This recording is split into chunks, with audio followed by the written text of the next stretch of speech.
Well, I'll be the judge of that. We're back. Let me try to refocus this. Underlying some of the things some people have said seems to be the assumption that pornography can harm someone. Would someone demonstrate now how it can? Don't demonstrate, but I mean, explain. Anyone? The court... I'm willing to be convinced, but I never have been. The court was very clear in saying that there's no proof whatever that pornography has ever hurt anybody. It's just an assumption that the court wants to make and feels that they are entitled to make it. Where else, Mr. I'm sorry. No, I was going to say... It's a legislature that makes it. Well, it's accepting the court interprets and really makes the law. But I would even challenge the assumption that prurient interest is a harmful thing and ought to be condemned. I'm reaching a stage in life when I think it's to be celebrated.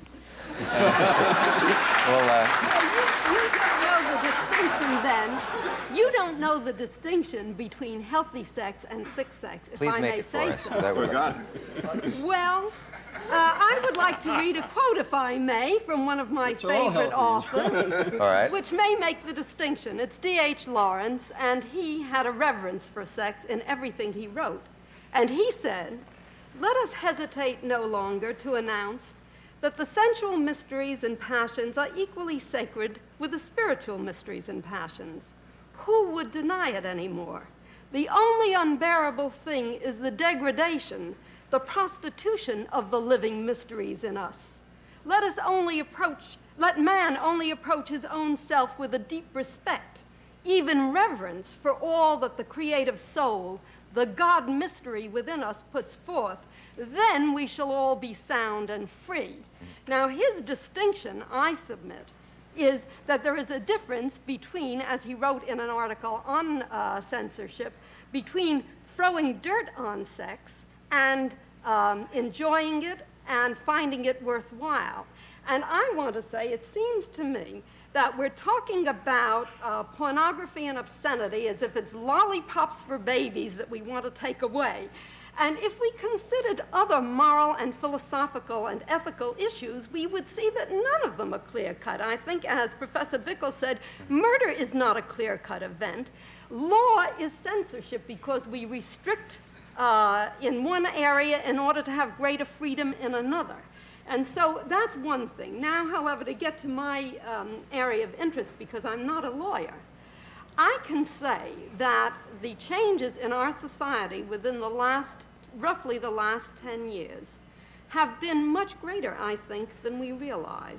And I can't prove, you see, that it's had effect, but I do think that Watergate is a symptom of something. It's a symptom of our increasing ruthlessness, of our increasing violence, of our paranoid suspicion that everyone's the enemy.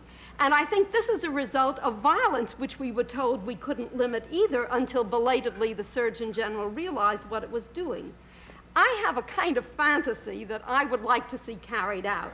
We have, and it's not pornographic, or some may think so. We all have. It is that if our wonderful computers, which can forecast how the voting will go and so on, were used to show, for example, within a year's period, feed in all the films that are shown in theaters for that year, and then have it predict what effect upon people's value judgments and their whole cognitive style, I think we would have proof that these things are indeed harmful and are interfering with our quality as people.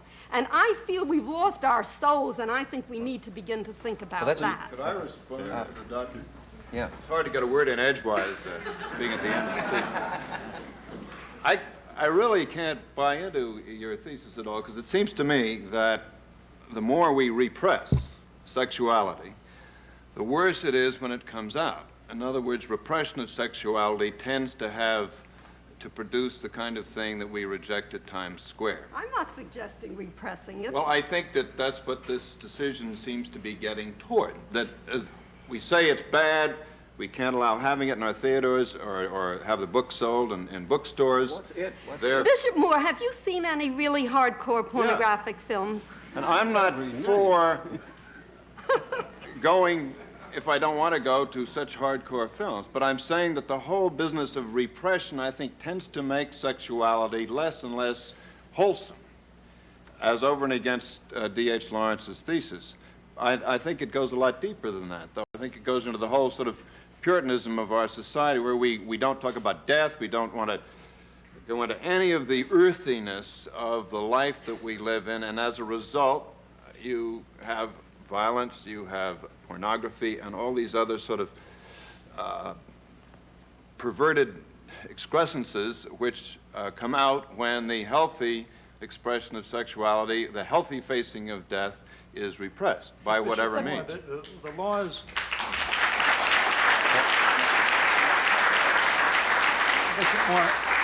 The laws we're discussing now deal with obscenity, not sexuality. But the court can't describe no, but I think there's a difference between sex as something that we wholesomely engage in whatever fashion is our particular bag, and sex as a spectator sport.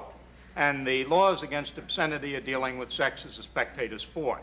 And I think to suggest that the laws against obscenity are necessarily handmaidens, if I can use that word, to the laws against homosexuality, the laws against bestiality, etc., is false. We are not now on this program, the Supreme Court in its decision did not discuss the laws against what we traditionally have called aberrant sex. It did discuss the laws against sexual publications, filming, shows, etc. It seems to me that we have not demonstrated the harm of pornography. Could I come back to that? And I'd love to see someone do it. Before you do, I just would like to say something about what Dr. Shainess said, because I think it really points to the problem that you have. It's true that D.H. Lawrence felt that only the insult to sex should be suppressed and never the glorification. And he was promptly suppressed for many, many years, until long after his death. And this is almost the inevitable result of allowing censorship. It can't be contained. All censors, no matter who they are not competent at their jobs. All of them have made the most foolish errors, and our history is just filled with the stupid mistakes of the censors throughout. And it's not anything to say, well, the law will rectify, because the law doesn't always rectify. The law doesn't always change it.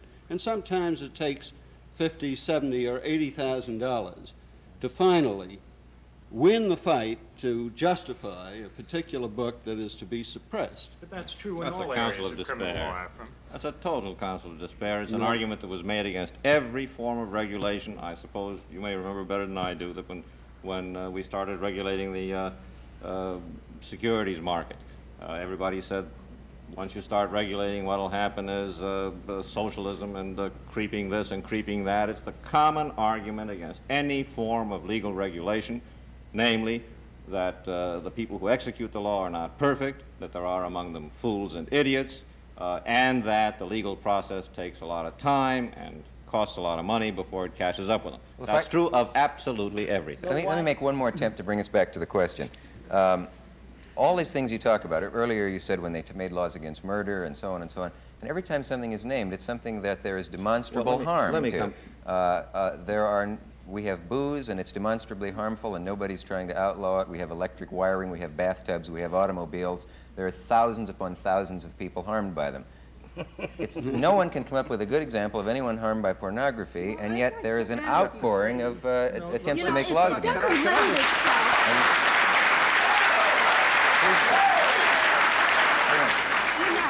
The more applause, the less show, I warn you. It doesn't lend itself to easy discussion, admittedly, but let me say something from my practice. The degree of degradation that comes to one's attention today is really startling. I see a tremendous amount of harm, and one of the things that has happened is that I find young people losing all judgment about what kinds of sexual expression to engage in. And even animals use a reasonable degree of caution when they're wandering out wherever they're wandering out to. But I find that young people have really lost a sense of what might be hurtful to them. And I attribute that certainly in part to this. Now, there's one important thing about the question of what shall be shown sexually. There are really many, but I'd just like to turn to one or two at the moment. And that is, there is a difference between sex shown accurately and as it really is, even physiologically, and the kind of fakery that is shown on the film, which is in no sense real, and in which women are engaging. Women are engaging in whorehouse sex for the edification of men, and so while I'm here, it gives me a chance to say that pornography is not helpful to women. That's one thing. But then there's another point I'd like to make. Aside from the fact that it isn't helpful to man-woman relations in the family, when sex is part of a story or part of some expression of human interaction, that's one thing. When the focus is solely upon the sex itself, and it shows degraded sex and all kinds of distortions, that's another. And I think we have to pay attention to some of those distinctions. All right, we have a brief message. I'm sorry. Take a message. We'll be right back.